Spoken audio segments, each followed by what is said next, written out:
Bismillahirrahmanirrahim. Assalamualaikum warahmatullahi wabarakatuh. Saya Gina Najah Hajidah. Hari ini saya akan memberikan sebuah micro teaching pada mata kuliah sintaksis bahasa Arab dalam rangka PDD UKTPT bidang pengajaran Serdos 2025. Hmm, baik.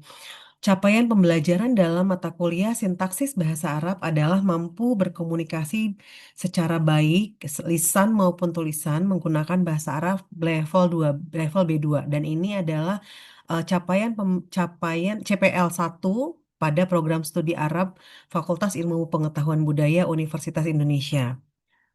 Adapun CP pada mata kuliah sintaksis adalah selesai menyelesaikan perkuliahan ini, mahasiswa akan mampu menganalisis ujaran dan teks bahasa Arab menggunakan kaidah-kaidah sintaksis pada level B2. Hari ini adalah pertemuan keempat pada mata kuliah sintaksis bahasa Arab yang mengisi sub CPMK 2, yaitu mahasiswa mampu mengkategorikan kata berdasarkan gender, jenis, ketarifan, dan jumlah dalam kaidah sintaksis bahasa Arab. Hari ini kita akan memiliki judul yaitu tentang gender. Baik, mahasiswa-mahasiswi yang saya cintai, selamat siang. Hari ini kita akan mempelajari tentang gender. Hmm. Sebelumnya saya ingin bertanya, apa itu gender? Apa kata dalam bahasa Arab bisa memiliki gender? Apakah seluruh bahasa di dunia ini memiliki konsep gender? Dan bagaimana jikalau ada, bagaimana cara mengidentifikasi gender dalam bahasa Arab? Ya, pertama, mari kita lihat em, kata berikut. Di dalam bahasa Indonesia, misalnya ada kata buku, ya. Kita melihat sebuah buku dan memiliki ujaran buku dalam bahasa Arab kitab. Kemudian kita punya laptop, ya, hasub dalam bahasa Arab berujar hasub. Di dalam bahasa Indonesia, buku, laptop, semua benda yang tidak memiliki gender, maksudnya bukan berbentuk manusia, maka dia tidak memiliki gender dalam struktur katanya. Berbeda dengan sintaksis bahasa Arab, setiap kata meskipun dia itu tidak berakal, bukan manusia, bukan hewan, dia memiliki gender dari struktur katanya, bukan dari jenisnya. Maka kita bisa lihat di sini ada yang nomina tas dan nomina sofa. Pada sebelumnya kita punya buku, kitab, hasub, dan di sini ada hakibah, arikah. Mari kita identifikasi. Di dalam kata pertama yaitu kitab dan kata kedua yaitu hasub, kata ketiga hakibah, kata keempat arikah.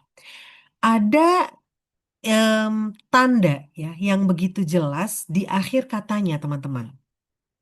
Bisa kita lihat pada kata keempat dan kelima, dia memiliki imbuhan, ya, afiksasi, ya, dia itu bersufiks tak marbutoh, hakibah dan arikah. Sehingga inilah yang menjadi tanda, ya, dalam mengidentifikasi gender dalam kata bahasa Arab.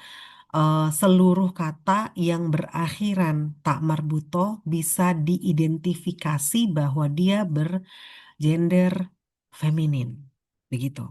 Ini merupakan salah satu karakteristik kekhasan bahasa Arab yang memiliki gender bukan pada eh, jenis zatnya, tapi pada jenis katanya. Sehingga feminin dalam bahasa Arab itu tidak hanya berfokus pada gender jenis zatnya, tapi ini adalah jenis katanya. Perhatikan teman-teman di sini. Kita melihat ada beberapa kata, ya, ada beberapa kata di dalam tabel ini yang merujuk kepada manusia, ya, pelayan, anak, gitu ya, pangeran, guru, yang semuanya ini memungkinkan untuk memiliki jenis atau gender dalam zatnya. Kita bisa memiliki pelayan laki-laki dan kita bisa memiliki pelayan perempuan. kita juga bisa memiliki anak laki-laki dan juga anak perempuan. Maksudnya memiliki kata ya. Di dalam bahasa Indonesia, kita hanya menambahkan kata laki-laki dan perempuan untuk mengidentifikasi, untuk mengklasifikasikan sebuah kata memiliki gender pada zatnya. Tapi di dalam bahasa Arab, kita perlu menambahkan afiksasi di akhir katanya untuk menunjukkan bahwa kata tersebut merujuk pada sebuah jenis, yaitu feminin atau maskulin, baik zatnya maupun sebagai katanya. Baik, di sini em, saya coba apa namanya panggil ya teman-teman. Em, Boleh Kak Sahla bisa dilihat, dibaca, maksudnya dibaca pada nomina maskulin dan femininnya yang bahasa Arabnya. Silahkan. Mulai dari nominal maskulin dulu ya, Bu. Ya, boleh. Khadim, femininnya khadimah, maskulin ibn, femininnya ibnah, kabir, kabirah, amir, amirah, ustad, ustadzah. Nah, jadi terlihat ya bahwa teman-teman bahwa di sini ada pembeda antara nomina feminin dan maskulin tuh dilihat dari katanya. Kita nggak mesti tahu artinya tuh apa. Kalau untuk tahu jenis apa zatnya, kita mesti tahu artinya itu apa. Oh, khodim ini pelayan laki-laki, khodimah ini pelayan perempuan. Namun kita nggak mesti tahu jenisnya, jenis zatnya. Kita hanya lihat dari segi katanya, kita bisa melihat bahwa dia teridentifikasi kalau kata tersebut adalah feminin. Makanya ketika ada pertanyaan bahwa apakah Allah itu laki-laki karena tidak memiliki tanda atau sufiksasi tak marbuto, misalnya. Nah, kita akan bisa menjawab bahwa kita tidak bisa menjawab secara zatnya, tapi secara kata atau secara nomina, kata Allah termasuk ke dalam maskulin. Adapun zatnya itu berbeda, identifikasinya berbeda. Nah, sekarang bagaimana? Apa ada klasifikasi di dalam nomina maskulin dan feminin ini? Baik, mari kita lihat.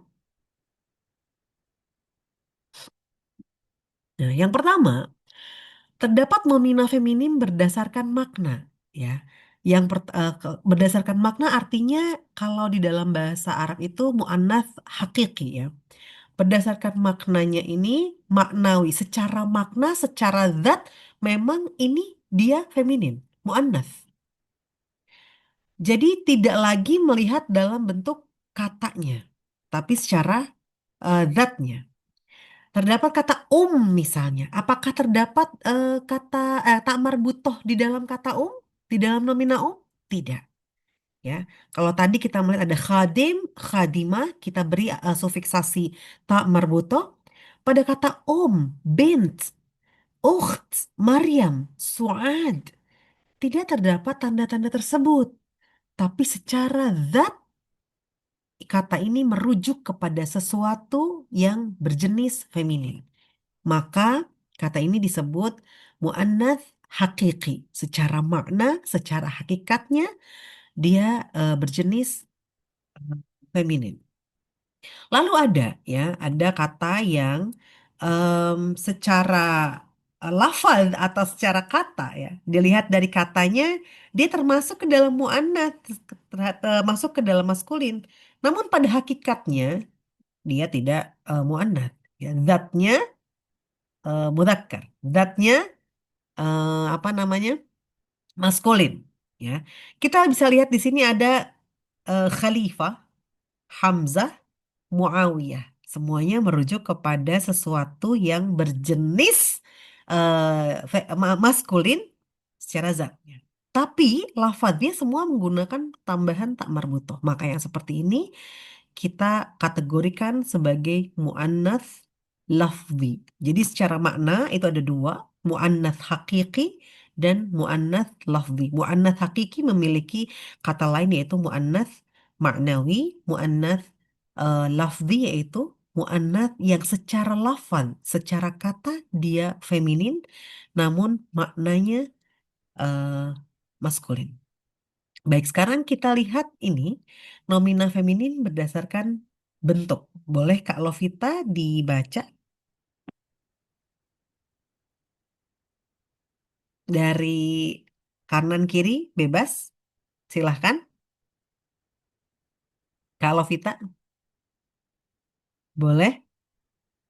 Eh, mulai dari yang Ibnah ya, Bu. Boleh. Ibnah, Tafadhol.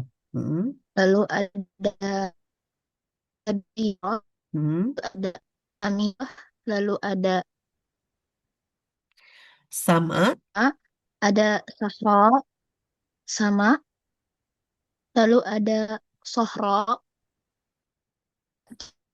Kibria, ada, ada, ada,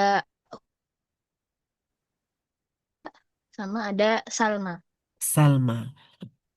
Di sini saya sudah berikan tanda merah ya pada akhir katanya. Jadi kalau kita mau mudah ya melihat sebuah kata dia itu memiliki jenis gender maskulin atau feminin, lihat saja akhirnya. Ya, kalau dari segi bentuk, dari segi kata, dia terlihat sekali dari penambahan atau sufiksasi di bagian akhir, yaitu bisa ditambahkan dengan tak marbutoh atau alif mamdudah. Ini adalah alif mamdudah, alif yang biasa kita panjangkan. Ya, mamdudah berarti panjang. Kemudian yang terakhir yaitu alif alif layinah namanya ya. Ini ada huruf ya seperti ini, namun tidak ada titiknya, makanya disebutnya dengan alif layinah. Di sini kita bisa lihat bahwa semua kata yang diberikan sufiks tak marbutoh, alif mamdudah dan alif layyinah, maka bisa kita kategorikan sebagai kata yang berjenis feminin. Sampai sini oke ya?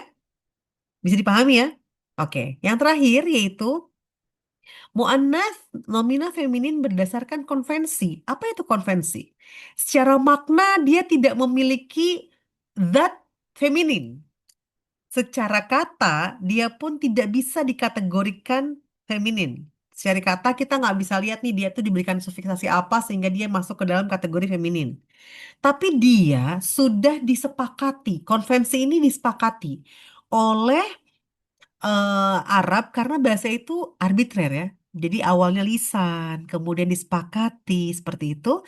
Nominal feminin yang berdasarkan konvensi. Semua orang Arab, semua bangsa Arab sepakat bahwa yang pertama ini yad, anggota tubuh yang memiliki pasangan itu dikategorikan sebagai nominal feminin. Yang kedua, letak geografis, baik kota, kemudian negara, ya itu juga termasuk ke dalam nominal feminin. Dan yang ketiga adalah kata-kata yang sudah disepakati, beberapa kata ya, seperti nama suku, kemudian matahari, gitu ya. Kita perlu menambah literasi atau khasanah kosakata-kosakata Arab untuk mengetahui nominal feminin berdasarkan konvensi seperti itu. Contohnya seperti ini. Ya, ada nama-nama geografis, anggota tubuh yang berpasangan, dan lisanul Arab atau kata-kata yang disepakati oleh bangsa Arab tanpa melihat apakah itu ditambahkan tak marbutoh, alif layyinah, alif mamdudah, seperti itu. Baik teman-teman, berikut adalah kesimpulan ya dari materi hari ini. Teman-teman bisa berlatih menggunakan kuisis yang nanti saya akan berikan sebagai bentuk post-test. Namun sebelum itu mari kita berlatih dulu ya. Di sini ada latihan karena tujuan dari sintaksis adalah bukan hanya mengerti teori, tapi teman-teman juga mampu mengidentifikasi kata-kata tersebut di dalam sebuah teks ya. Baik kita coba Muhammad Farhan. Ya, kita coba lihat. Silahkan Kak Farhan untuk melihat ini apa namanya teks ini membacanya, kemudian mm, identifikasi ya, apakah dia termasuk nomina feminin atau nomina maskulin. Silahkan Kak Farhan. Untuk paragraf pertama saja sampai wafiyadihi qamus Arabi saghir yaftahul qamus wa yabhathu an ismi Zahra thumma yas'al rajulan bijanibi. Tafadhal. كيف أتعلم اللغة العربية جيدا؟ دخل الطالب التركي في الجامعة منذ أيام قليلة. هذه أول مرة يرى فيها مدينة عربية. ويذهب الطالب التركي في صباح يوم الجمعة إلى حديقة عامة، يمشي قليلا ثم يجلس تحت شجرة وينظر إلى الناس والشجر هنا وهناك، وفي يده قاموس عربي صغير. يفتح القاموس ويبحث عن اسم الزهرة ثم يسأل رجلا بجانبه. Ayo, Mumtaz, آه، Barakallahu Fik. Silakan identifikasi nomina dengan kategori feminin saja. Kata pertama adalah al-jami'ah Nah, karena dia terdapat feminin tulisasi Taman berdasarkan Kota. berdasarkan apa? Berdasarkan lafadznya, Ya, berdasarkan kata ya, bukan berdasarkan makna ya. Kemudian, ay qalilatin, mhm, karena di tandanya apa? Bagaimana kita mengidentifikasi kata tersebut sebagai nomina feminin? karena ada ta'amar marbuthahnya. Baik, Mumtaz, Barakallah. Terus selanjutnya ada marwatin Maratin dengan tanda yang karena sama. ada Aha. sama. Eh, Begitu juga dengan madinatan arabiyatan. Arabiyatan, Mumtaz. Ada lagi? Al-jum'ah, Al-Jumu'ah, Mumtaz. selanjutnya ada hadiqatin amatin, Hadiqah, Mumtaz. amatin, Amatin. Tayyib. Di sini ada lagi? Kayaknya satu ada lagi, Kak. kata syajarah, Syajarah, Mumtaz. Satu lagi, terakhir. eh, jadi, Aina? wa fi yadihi, Wa fi yadihi. Ya, ada yad. Walaupun dia tidak memiliki tamar buto, dia termasuk ke dalam kategori nominal feminin yang berdasarkan konveksi, konvensi. Mumtaz. Satu konveksi, lagi, Kak. konveksi. Eh, Ilan nas, Lah, mana sih Ilanda? wasyajar, syajar. Aywa Zahra, ya. Oh, Zahra ini oh, masuk ke dalam nominal feminin berdasarkan bentuk ya, berdasarkan bentuknya. Baik, teman-teman. Di sini saya akan memberikan ruangan untuk teman-teman berdiskusi. Silahkan berdiskusi dari teks ini, tambahan yang tadi ya. Saya akan melanjutkan apa namanya pembelajaran ini setelah kalian berdiskusi. Kita akan kembali ke ruang ini. Terima kasih atas kehadirannya. Silahkan berdiskusi mengapa ini menjadi nomina feminin ya. Kemudian identifikasi ini masuk kategori feminin dalam kategori apa ya. Insya Allah pelajaran berikutnya kita akan membahas. Kalau tadi kita melihat gender, maaf, melihat gender dalam bentuk nomina. Lalu bagaimana sekarang kita melihat gender dalam kelas kata verbal ya? Apakah ada gender di dalam kelas kata verbal? Kalau tadi semuanya kita nomina ya. Tas pembelajaran kemarin kita sudah belajar nih kelas kata nomina, verba dan partikel ya. Kalau ada, apakah cirinya sama dengan gender yang terletak pada nomina? Lalu, apakah ada persesuaian di dalam kalimat bahasa Arab ya ketika nominal feminin bertemu dengan verba feminin? Apakah tanda-tanda itu dapat kita identifikasi secara bentuk? Begitu ya, teman-teman. Terima kasih atas kehadirannya. Silahkan masuk ke dalam breakout room. Insya Allah kita akan bertemu sekitar 9 menit ya, 10 sampai 9 menit pada pukul 9 sampai 10 menit kita akan kembali dan kemudian teman-teman mengidentifikasi teks tadi ya. Baik teman-teman, terima kasih. Silahkan masuk ke dalam